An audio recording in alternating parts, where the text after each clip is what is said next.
एक जंगल में एक पेड़ पर एक छोटी सी गिलहरी रहती थी। वह पूरा दिन पेड़ की डाल पर इधर उधर फुदकती रहती थी। जब उसे भूख लगती तो पेड़ से नीचे आकर अपना दाना चुगती थी और खाना खाकर वापस पेड़ पर चढ़ जाती थी। एक दिन गिलहरी ने सोचा, यहाँ जंगल का खाना खाते खाते बहुत दिन हो गए, क्यों ना शहर जाया जाए और वहाँ का खाना खाया जाए। गिलहरी शहर जाने के लिए एक सड़क के किनारे पर बैठ जाती है। थोड़ी देर में वहां से ट्रक गुजरता है। गिलहरी फुदक कर उसमें कूद जाती है। ट्रक के अंदर सब्जियां भरी हुई थी जो गांव से शहर जा रही थी।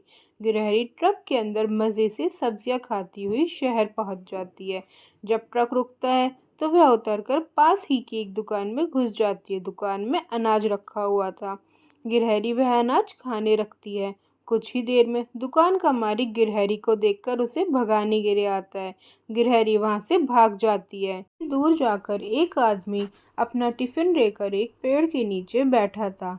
जब उसने अपना टिफिन खोला तो उसके खाने की खुशबू पेड़ पर बैठी गिलहरी की नाक में गई। तो गिलहरी का मन खाना खाने के लिए बेताब हो गया। कुछ देर बाद वह आदमी पानी पीने गया तो गिलहरी चुपचाप नीचे उतरी और आकर उसके टिफिन में से एक रोटी और अचार को खाने लगी। कुछ ही देर में वह आदमी वापस आया तो उसे देखकर गिलहरी जल्दी से पेड़ पर वापस चढ़ गई। वह अपने साथ रोटी का एक टुकड़ा भी उठा रही थी। खाना खाने के थोड़ी देर बाद उसे फिर से भूख लगने लगी। वह आगे चली गई। वहाँ एक जगह होली के लिए रंग तैयार किए जा रहे थे। दो बड़े बड़े ड्रम में होली के लिए एक चांदी का और एक सोने का रंग घोल कर रखा हुआ था। कुछ आदमी और औरतें इन्हें रंगों की खाली बोतलों में भर रहे थे। गिलहरी को लगा यह कोई खाने की चीज़ है तो वह ड्रम के किनारे पर बैठकर उसे खाने की कोशिश करने लगी। उसने अपनी जीभ उसे चाटने के लिए आगे बढ़ाई ही थी कि वह ड्रम में गिर गई। ड्रम से सोने के रंग की कुछ छींटें पास ही काम कर रही एक औरत पर गई। वह उठकर देखने लगी तो उसने देखा ड्रम में एक गिलहरी पड़ी है। वह बाहर निकलने के लिए छटपटा रही है। वह औरत और लोगों को बुलाकर लाती है तो उनमें से एक आदमी कहता है, इसे जल्दी से निकालो, रही नहीं तो ये मर जाएगी। एक आदमी ने एक बड़ी सी रंग छानने की छन्नी से गिलहरी को बाहर निकाला और वहीं पास में रख दिया। गिलहरी वहीं बैठी रही और धीरे धीरे हाथ पैर चला रही थी, लेकिन वह उठ नहीं पा रही थी। उसे छोड़कर सभी अपने अपने काम में लग गए। गिलहरी बहुत डर गई थी। कुछ देर बाद उसका रंग सूखने लगा। जहाँ वह लेटी हुई थी कुछ देर में वहाँ धूप आने लगी। धूप के कारण उसका रंग जल्दी से सूख गया। गिलहरी उठी और धीरे धीरे चलकर आगे चली गई। वह आगे जा रही थी तभी उसने अपने आप को देखा तो उसका रंग पूरा सोने के रंग में रंग चुका था। गिलहरी बहुत खुश हुई। वह फिर से सड़क के किनारे पर एक पेड़ पर बैठ गई। कुछ देर में एक बस वहां से गुजरी तो गिलहरी कूदकर उसकी छत पर बैठ गई। शाम तक वह बस पर बैठी रही और जब बस जंगल के रास्ते से गुजरी तो वहां बस तेज स्पीड की वजह से गिलहरी नहीं उतर सकी। रात के समय बस एक ढाबे पर रुकी तो गिलहरी उतर के जंगल पहुंच गई। वह वहां एक पेड़ पर आराम करने लगी।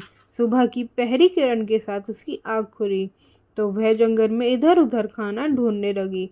जंगल के सभी जानवर उसे देखकर हैरान थे। तभी कबूतर उसके पास आया और उससे पूछा, गिलहरी बहन तुम कहाँ से आई हो?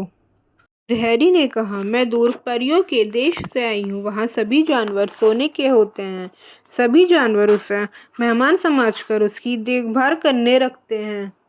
उसे तरह तरह के फल, अनाज और दाना लाकर देते हैं। गिलहरी के मज़े आ गए। वह मज़े से सब खाने लगी। एक दिन एक कौवा उसके लिए अमरूद लेकर आया और उससे कहा, गिलहरी बहन क्या तुम मुझे अपने साथ परियों के देश ले चलोगी?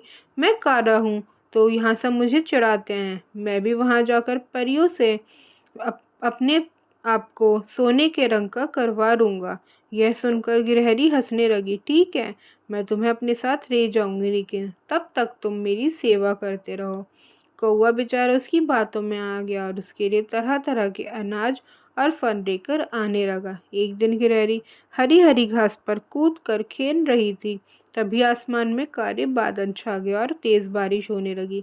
गिलहरी ने इधर उधर देखा लेकिन वहाँ कोई भी पेड़ नहीं था। इस बारिश में उसका सुनहरा रंग धुलने लगा और जगह जगह से उसका असली रंग दिखने लगा। बारिश रुकने पर सभी जानवर उसके पास आए तो वह उन्हें देखकर डर गई। एक सियार ने कहा, भाइयों, इसने हम सीधे साधे जानवरों को खूब बेवकूफ़ बनाया है।